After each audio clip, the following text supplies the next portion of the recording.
Assalamualaikum warahmatullahi wabarakatuh. Perkenalkan, saya Chandra Nikola dengan NIM C10211097 dari kelas 2B. Di video kali ini saya membuat video dengan tema pengalaman merawat. Nah, sebelumnya di samping saya ini ada Mas Agus. Mas Agus akan membagikan ilmunya seputar keilmuan dari keperawatan. Nah, sebelumnya Mas Agus boleh memperkenalkan diri dari nama, umur, dan lain-lain. Oh ya, sebelumnya Assalamualaikum warahmatullahi wabarakatuh. Waalaikumsalam. Perkenalkan, nama saya Agus Priyo Wibowo. Umurnya 38 tahun. Iya. Bekerja untuk pekerjaan sekarang di Rumah Sakit Umum Asyari Pemalang. Di pengalaman di ruang penyakit dalam, ruang IGD, dan sekarang di ruang bedah. Kira-kira seperti itu, Mas. Baik. Jadi kali ini, pada kesempatan kali ini saya mempunyai pertanyaan, Mas, yang dibuat dari saya sendiri. Nanti Mas tinggal menjawab dengan pengalaman Mas sendiri ya, Mas. Ya, ya. Yang pertama nih, dari sekian banyak pasien yang Mas Agus tangani itu kebanyakan pasien dengan umur berapa ya, Mas? Kalau untuk pasien itu umur itu ya biasanya 45 tahun ke atas. Yang anak kecil jarang gitu? Kalau anak kecil untuk saat-saat ini juga banyak sih ya, banyak. untuk demam, batuk gitu. Ya. Untuk saat ini juga banyak. Baik. Ya, lanjut ke pertanyaan kedua.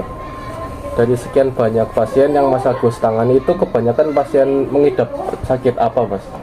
Kalau untuk pasien yang pertama, karena saya di ruang bedah itu 80% bedah ya. Adapun 20% lainnya kadang ada penyakit anak juga, karena mungkin keterbatasan tempat atau ruang tempat tidur, jadi kadang dimasukkan ke ruang bedah gitu. Jadi tadi kembali lagi pertanyaannya, mengidap sakit apa saja? ya, kalau untuk sakitnya tadi yang saya sampaikan, yang pertama bedah, terus bedah melingkupi kadang penyakit kencing manis, darah tinggi, terus mata juga, baik karena faktor usia ataupun mata yang disebabkan komplikasi dari penyakit DM. Oke, diabetes ya, Mas? Ya. Ya, selanjutnya saja. Sekarang saya mau tanya, untuk pengalaman Mas Agus tentang pasien ulkus DM, separah apa luka ulkus DM yang Mas Agus sudah tangani? Kalau untuk luka yang pernah saya rawat, pernah merawat luka dari pasiennya itu mulai dari pangkal ini setengah paha ya, setengah femur sampai ke bawah. Jadi semua tulang luka terbuka, tulang kelihatan. Jadi karena itu kasusnya antara suaminya tidak bisa memutuskan untuk amputasi karena ada kakak-kakak dan saudara kandungnya itu untuk dipertahankan. Padahal dari pihak medis sudah menjelaskan resikonya sangat besar sekali kalau misalnya tidak dipotong.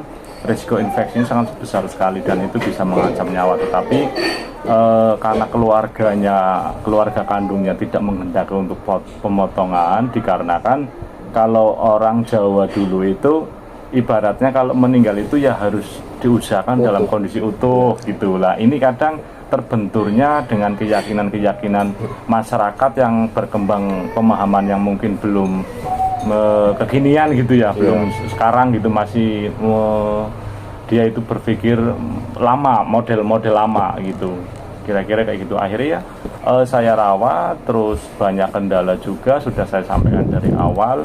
Akhirnya memang tidak kuat karena banyak komplikasi seperti infeksinya juga sampai waktu itu 48.000. Terus albuminnya juga rendah, dan komplikasi lainnya. Akhirnya pasiennya meninggal juga. Oke.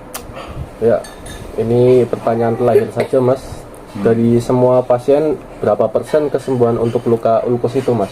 Oh ya, jadi untuk kesembuhan itu sebenarnya tingkat reaksi cepat dari pasien atau keluarga pasien.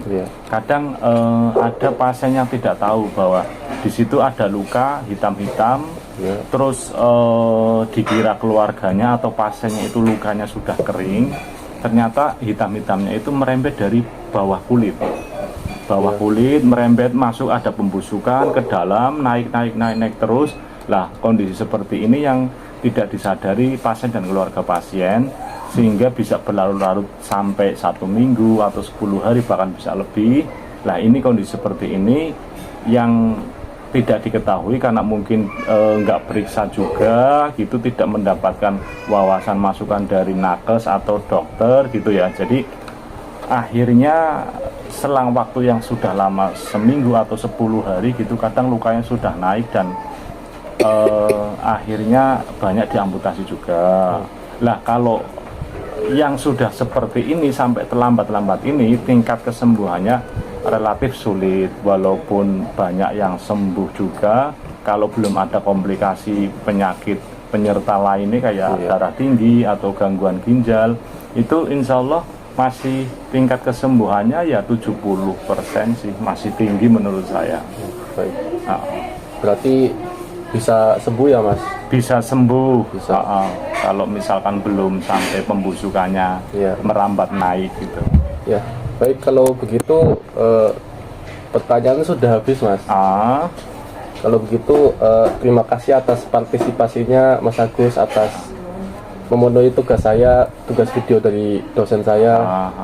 Terima kasih ya Mas. Ya, sama-sama Mas Iko. Kalau begitu sekian dari video saya. Terima kasih atas semuanya Mas Agus. Ya, sehat selalu. Ya, baik. Sekian dari video saya. Wassalamualaikum warahmatullahi wabarakatuh. Waalaikumsalam warahmatullahi wabarakatuh.